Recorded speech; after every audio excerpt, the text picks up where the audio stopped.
Imagine being the most powerful man in England, king of the throne, master of your fate, and still not getting what you really want. A man who had everything: wealth, land, titles, but couldn't get a single thing right in his personal life. His first wife, too loyal for his taste. His second, too ambitious, too rebellious. His third, well, she finally gave him what he wanted: a son. But there's a twist. In the game of love, betrayal, and politics, no one, not even Henry VIII, could escape the ultimate price. So why did Henry VIII betray his wives? Was it them? Or was it him? Let's begin at the start. The first step in Henry's tragic journey through love and betrayal. But spoiler alert, it's only going to get messier from here. Chapter 1. The King Who Wanted It All. Henry VIII. The man, the myth, the larger-than-life icon. Picture it. It's 1509. A young, dashing monarch ascends the throne. Tall, athletic, and completely charming. Henry VIII is the kind of king who could make the nobility drop everything just to listen to his every word. He was more than just a ruler. He was a rock star in a crown. But like every diva, his desires didn't stop at the throne. No. He wanted legacy, glory, and let's not forget, an heir. And so, enter Catherine of Aragon, the first wife and, at first, the perfect match. Catherine, the daughter of Ferdinand and Isabella of Spain, was royalty with a capital R. Not only was her marriage to Henry a powerful political move, it was expected. The union of England and Spain. But here's the thing. Henry wasn't just interested in a wife. He wanted an heir to secure his throne. And if Catherine couldn't deliver that golden boy, well, this marriage would soon become just another royal plot twist. For a while, things seemed like they were going smoothly. Catherine was loyal, beautiful, and, most importantly, she was willing to give him children. But there's a catch. After multiple pregnancies, all Catherine had given Henry was daughters. Sure, Mary was a lovely girl, but in Tudor England, a daughter couldn't inherit the throne. So naturally, Henry did what any determined monarch would do. He started asking questions. Lots of them. He'd given Catherine 20 years of marriage. 20 years. And all she'd given him was a daughter and a handful of miscarriages. Now, Henry wasn't exactly the most patient guy. In fact, patience was never his virtue. He needed a son, no exceptions. And since Catherine wasn't delivering, well, Henry would have to find a way to deliver a solution. Enter the divine intervention of divorce. But you see, there was a small problem. You see, Henry was devout. So devout that he had sworn oaths to the Pope. So when Henry requested a divorce from Catherine, the Pope just kind of looked at him like he was a toddler having a tantrum. The Pope said no, and Henry, well, he wasn't a fan of hearing no. So what does a stubborn king do when his marriage goes south? He declares independence. Stay tuned.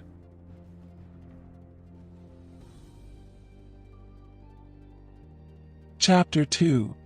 The Scandalous New Queen, Anne Boleyn. And here's where the plot thickens. Enter Anne Boleyn, Henry's second wife. And the real reason things were about to get interesting.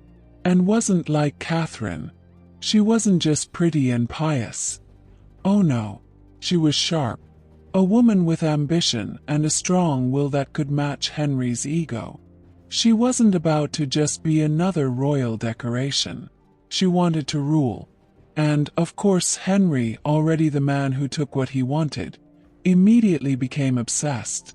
And refused to be Henry's mistress, and instead, she made him an offer he couldn't refuse. Marry her or forget it. Now remember, Henry was a proud Catholic. So when he decided to marry, and he didn't just divorce Catherine. Oh no, he took it to the next level. He broke from the Catholic Church entirely. The Pope was furious. People were shocked. Henry made himself the supreme head of the Church of England, and just like that, boom. He was free to marry Anne, and was the first woman to give Henry hope. He thought she'd give him the son he'd been dreaming of.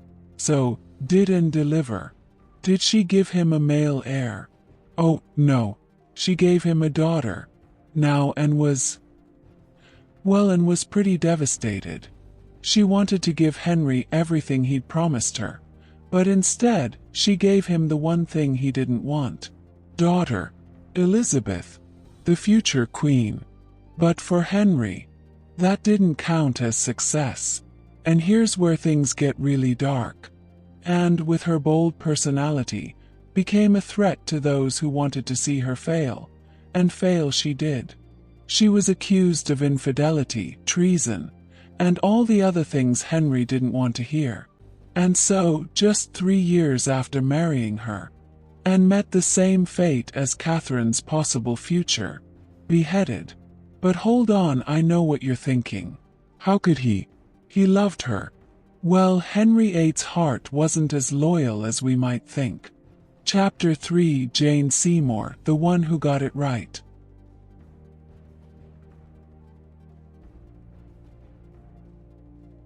After Catherine and Anne, Henry VIII was exhausted. He had been through enough drama for several lifetimes, and yet, still no son. He needed an heir. Enter Jane Seymour. She wasn't as fiery as Anne, or as ambitious as Catherine of Aragon. No, Jane was quiet, modest, and frankly, exactly what Henry needed. She wasn't looking to make waves. She just wanted to be a good wife. And Henry, well, that's exactly what he was looking for. It wasn't passionate love, more like a deep sense of relief. For the first time in a long time, Henry felt that Jane was someone he could trust.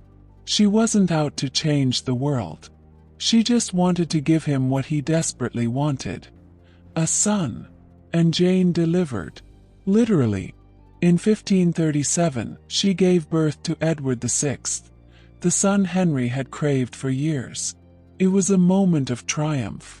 The heir was secured, and Henry, for once, could smile with pride. But just days after Edward's birth, tragedy struck. Jane, exhausted from the childbirth, fell ill. And just like that, the woman who had given Henry everything he wanted was gone. Jane Seymour was the one, the only wife to give Henry a son. And yet, he never got to enjoy the life he had imagined with her. For the rest of his days, Henry mourned her loss. In a kingdom built on ambition and betrayal, Jane was the one bright spot in his chaotic, tragic life. So while Henry's dream of a male heir had come true, it came at a cost. And the question remained, could he ever be happy again? Spoiler alert. Not really. But the search for another queen, that was still very much on.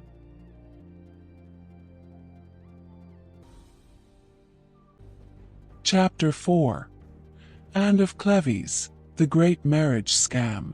And now we arrive at Anne of Cleves. Oh, Henry thought he was getting clever this time. After the drama with Anne Boleyn and Jane Seymour, Henry decided to marry for peace. Anne of Cleves, a German princess, was the perfect political match.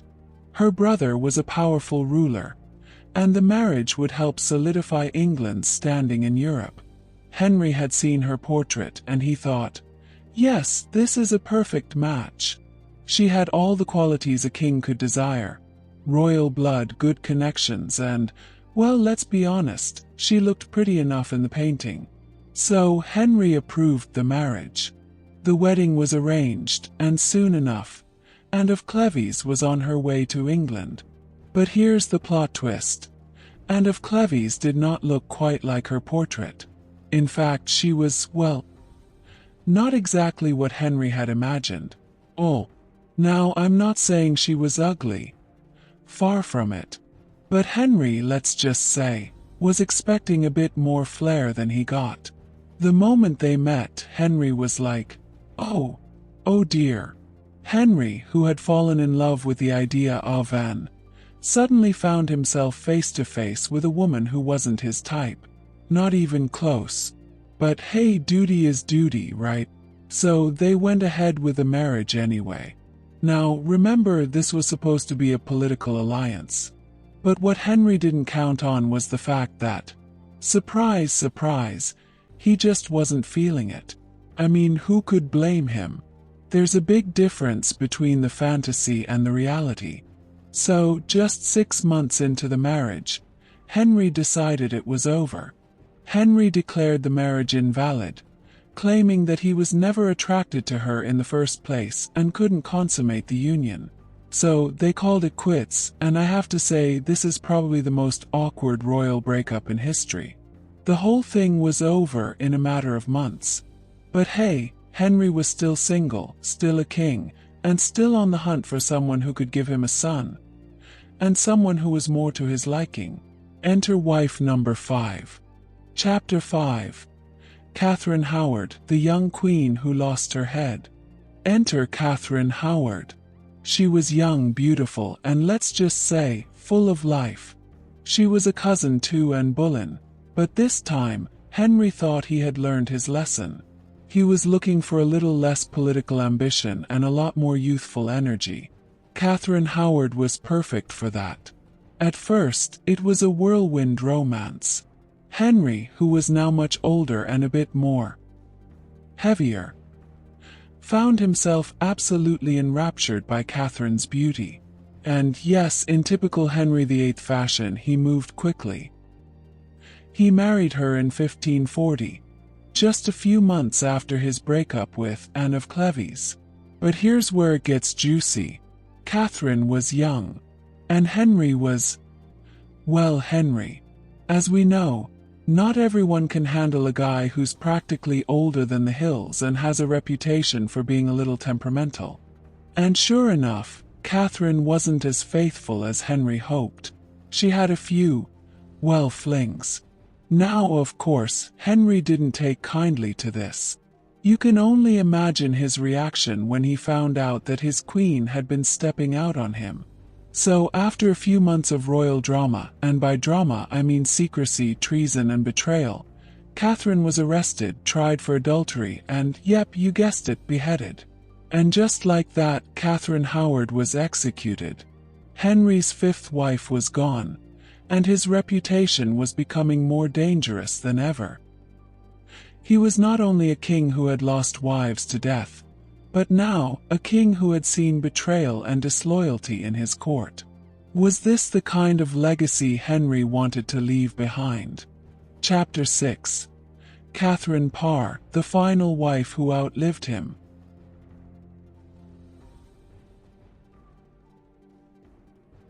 But then came Catherine Parr, the 6th and final wife. And, surprise, this one was a little different. Catherine was older, wiser, and didn't care about royal intrigue. She was more interested in keeping the peace than in competing for Henry's affections. Henry, now a shell of the young, charismatic man he once was, found solace in Catherine's calm demeanor. This time he was in no mood for drama. He wanted peace, someone who could care for him in his final years. And while Catherine's marriage to Henry wasn't one of passion, it was certainly one of pragmatism. She helped Henry with his health, with his children, and perhaps, most importantly, with his own self-worth. Henry was in his final years, and for once, he found a wife who didn't betray him. Henry VIII died in 1547, after 6 wives, 2 beheadings, and countless betrayals. His legacy, however, lives on as the most complicated king England ever had. So why did Henry VIII betray his wives?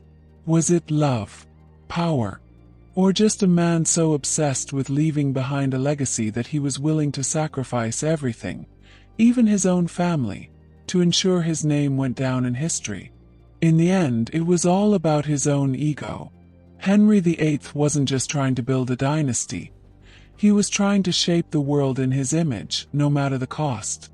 And in doing so, he left behind a trail of broken marriages, dead wives, and a kingdom left to pick up the pieces. The real question, of course, is, who betrayed whom first?